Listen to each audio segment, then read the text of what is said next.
Nessa aula, você está falando sobre as manifestações do inconsciente. As manifestações do inconsciente ele pode vir através do ato falho. O que é o ato falho? O ato falho é um desejo inconsciente de fazer algo, de expressar algo e etc. Por exemplo, eu esqueci a minha chave dentro da minha gaveta. Ou esqueci a chave dentro da geladeira. Racionalmente falando, ela não faz sentido. Né? Mas por que será que eu coloquei a chave lá se não fazia sentido? Porque você tinha o desejo de colocar a chave lá. Por mais que seja uma explicação ilógica, porque você vai falar, mas por que eu teria o desejo de colocar a chave dentro da geladeira? Porque não faz sentido. Dentro da gaveta de meias, não faz sentido. Ou como você entrar na sala errada quando você vai para a faculdade, você entra numa sala errada, numa turma errada, com aquela professora que você tinha vontade de assistir a aula. Se você começar a se questionar, você vai ver que tinha algum sentido.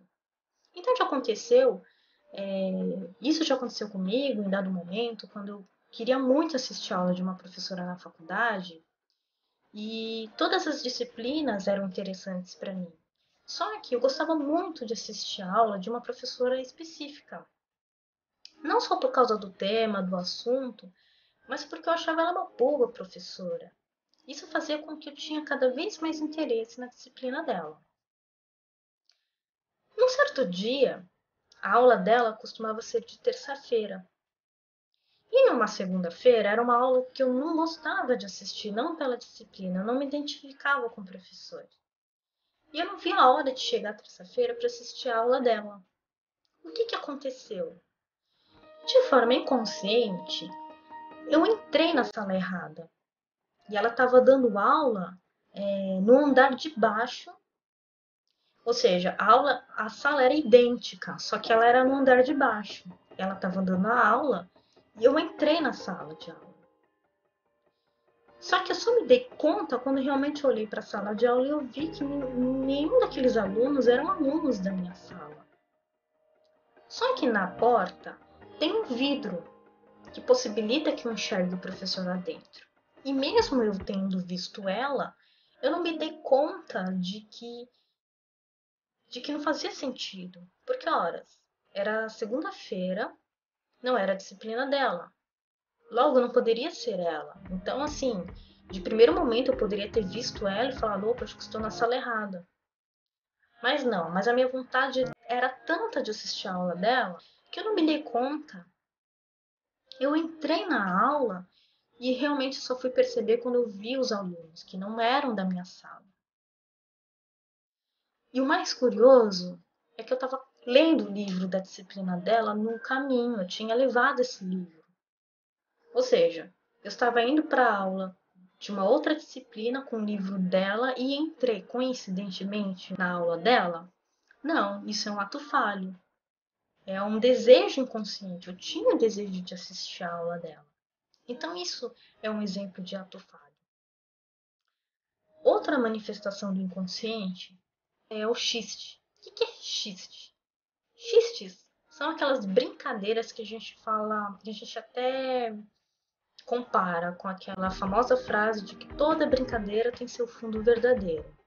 Sim, muitas vezes ela vem em forma de piada, uma verdade, né? Aquilo que você realmente gostaria de dizer, às vezes ela vem em forma de piada, ela vem em forma de uma comunicação engraçada, né?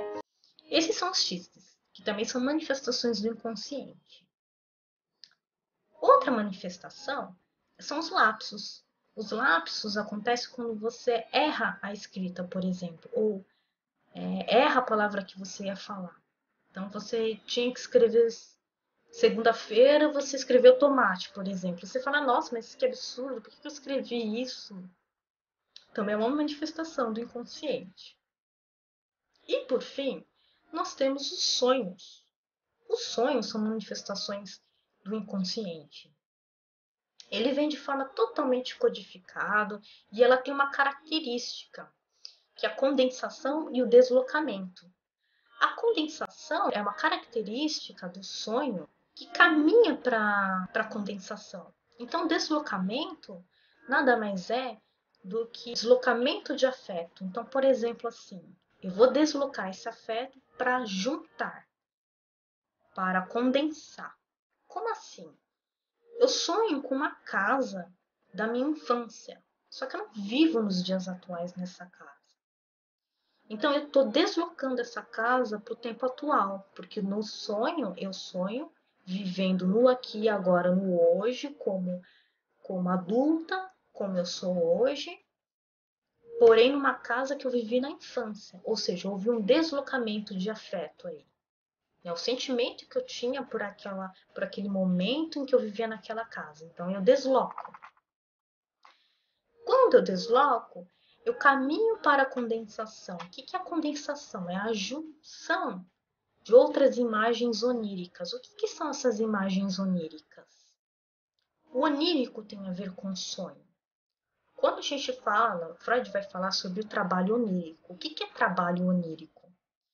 É o trabalho que o sonho tem de disfarçar, de camuflar, de tornar confuso o sonho para que o sujeito ele não tenha contato com aquilo que ele não quer.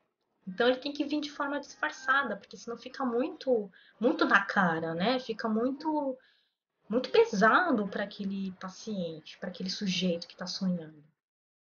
Então essa condensação ele acontece quando é junção de imagens oníricas que muitas vezes são imagens dos sonhos, né? Que é resultado do trabalho onírico. Sabe quando o sonho ele se empena em cabeça? Então ele junta, por exemplo, você sonha com uma pessoa que ela tem características de outras. Não é característica apenas de uma pessoa, às vezes característica de duas pessoas está naquela pessoa. Ou seja, ela faz uma junção, que é a condensação. Então tem o deslocamento e tem a condensação. Por isso que o sonho ela tem um cenário confuso, ela tem um cenário estranho. Que você fala, gente, como é sem pé nem cabeça? E essa é a característica do sonho. Mas toda essa confusão, novamente, eu vou reforçar, que eu já fui falado na aula passada, que ela tem como objetivo fazer com que esse sujeito se questione. Ele faz com que realmente torna-se um enigma. Ele vem de forma codificada com o objetivo realmente desse sujeito se questionar. E aí esse sujeito vai se questionando, e aí ele vai tornando consciente algumas questões. Muitas vezes esses sonhos é levado na psicoterapia, na psicanálise, né, para que ele possa estar trabalhando esses sonhos, essas questões que estão camufladas. No próximo vídeo, só para finalizar, eu vou estar falando algumas características da estrutura do aparelho psíquico que Freud concluiu a partir do momento que ele cria a segunda tópica. Então, eu vou estar falando um pouco sobre a segunda tópica, que é mais ou menos uma estrutura similar. Eu vou estar falando das nomenclaturas que ele ficou, mas que ele acabou aperfeiçoando. Te espero lá.